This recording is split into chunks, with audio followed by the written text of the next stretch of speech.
আমার ভাতিজা, নাম নুরুল ইসলাম। সে একজন মানসিক প্রতিবন্ধী।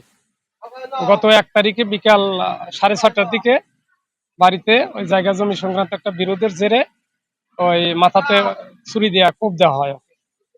তারপরে আমি জানতে পারি, আমি শহরেই থাকি, সিরাজগঞ্জ আমার বাসা।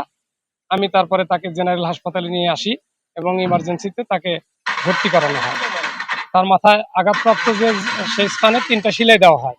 সেলাই দেওয়ার পরে ইমার্জেন্সি থেকে তাকে বেডে শিফট করানো হয়। আমরা ভর্তি করে দিয়ে বাসায় চলে যাই। পরের দিন সকাল 10টার দিকে রাজু নামে এক ব্যক্তি, যে গুন্ডা প্রকৃতির, উনি সদর হাসপাতালে আসেন এবং হাসপাতাল কর্তৃপক্ষের সাথে যোগসাজশে রাজনৈতিক প্রভাব খাটিয়ে ওর নাম কেটে দেয়। বিষয়টা আমরা দুপুর 1টা-1:30টার দিকে জানতে পারি এবং হাসপাতালে আসি। এসে সেই ছাড়পত্র নিয়ে আরএমও স্যারের রুমে যাই, তার সাথে সাক্ষাৎ করি, তাকে দেখাই যে এটা কেমনে কি হলো।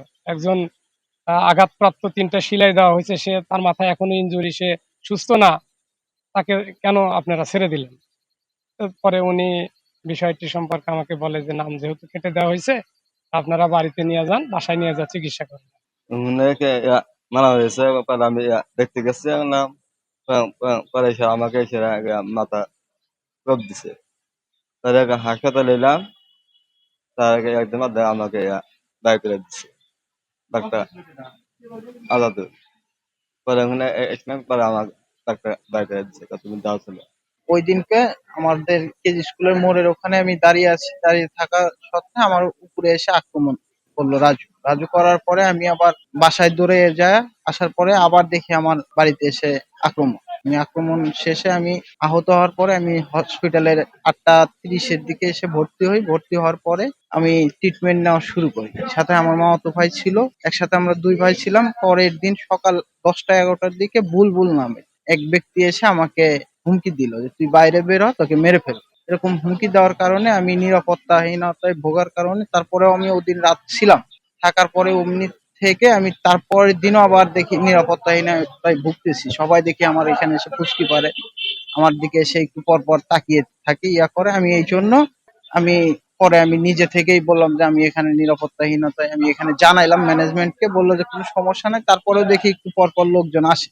সেই ক্ষেত্রে আমি নিজে থেকেই বললাম যে আমাকে রিলিজ দেন, আমি চলে যাব, আমি অন্য জায়গায় অন্য কোথাও গিয়ে ট্রিটমেন্ট নিই। আমি এখানে খুবই নিরাপত্তাহীনতায় ভুগছিলাম। আওয়ামী লীগের সময় আমার জায়গাগুলো দখল করে নেওয়া হয়, সেটা নিয়ে বসা হয়েছিল। থানা বিএনপির লোকজন বসছিল, দলিলপাতি দেখছে, তারা বলছে মাপজোপ করে দিবে। সে জায়গায় গাছ লাগানো ছিল।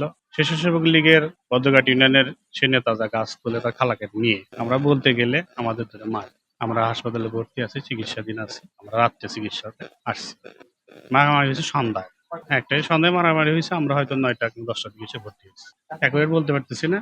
এতক্ষণ আমার বোন অসুস্থ ছিল, বোনকে নিয়ে আসতে পারি নাই। তারপরে বাবা অসুস্থ ছিল, মা অসুস্থ ছিল, এই জন্য আসতে আমাদের প্রবলেম, দেরি হয়ে গেছে।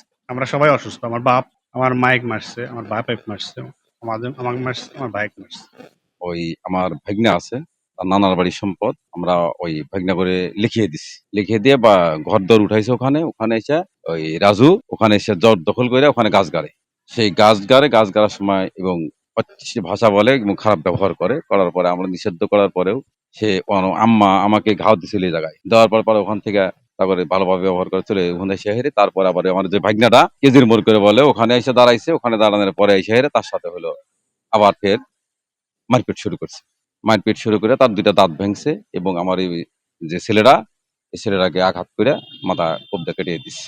আমাদের সাথে পারিবারিক ঝামেলা জায়গা নিয়ে। ওনার নাম রাজু, উনি কামারখান থানা ছাত্র দলের যুগ্ম আহ্বায়ক। এই জায়গাটা নিয়ে প্রায় দীর্ঘদিন ধরে ঝামেলা। অনেকে বলা হয়েছে, গ্রামেও যারা ব্যক্তিবর্গ যারা আছে সবাইকে মনে করেন যে জানানো হয়েছে বিষয়টা, সবাই অবগত। পরবর্তী আমাদের কামারগঞ্জ থানা উপজেলা বিএনপির সভাপতি টাকার মাধ্যম দিয়ে জিনিসটা একটা সালিশও করা হয়েছে কিছুদিন আগে। জোরপূর্বক ছাড়পত্র দিছে বা কোনো ডাক্তার দিছে কিনা এরকম অতীতে সদর হসপিটালে অন্তত এরকম ঘটনা ঘটে নাই। যেহেতু আপনারা অভিযোগ শুনছেন, এখন এটা আমার থেকে আরো বেশি ভালো বলতে পারবে আমাদের যে ডাক্তার ছাড়পত্র দিছে ওই ডাক্তার বলতে পারবে যে তার কাছে কোনো এরকম চাপ সৃষ্টি আসছিল কিনা যে রোগীকে ছুটি দিতে হবে। একটা পেশেন্টের নির্দিষ্ট টাইম অবশ্যই আছে, এখন সেটা 1 ঘন্টাও হইতে পারে, আবার অনেক সময় পেশেন্টকে আমরা দেখার পর পর জরুরি বিভাগ থেকেই ছুটি দিতে পারি বা চিকিৎসা দিয়ে আমরা ছেড়ে দিই, আবার কোনো রোগীকে আমরা 1 দিন পরেও ছাড়ি। আবার অনেক সময় দেখা যায় যে সরকারি প্রতিষ্ঠানে অনেক সময় আমরা ছুটি দিতে গেলে রোগীরা যেতে চায় না, সেক্ষেত্রে আমরা সরকারি প্রতিষ্ঠানে বাধ্য হই অনেক সময় রোগীর চাপের কারণে 1 দিন 2 দিন রাখতে। কিন্তু জোরপূর্বক রোগীকে আমরা ছেড়ে দিই এরকম আমার ইতিহাসে আমি কখনো কোনো অভিযোগ পাইনি।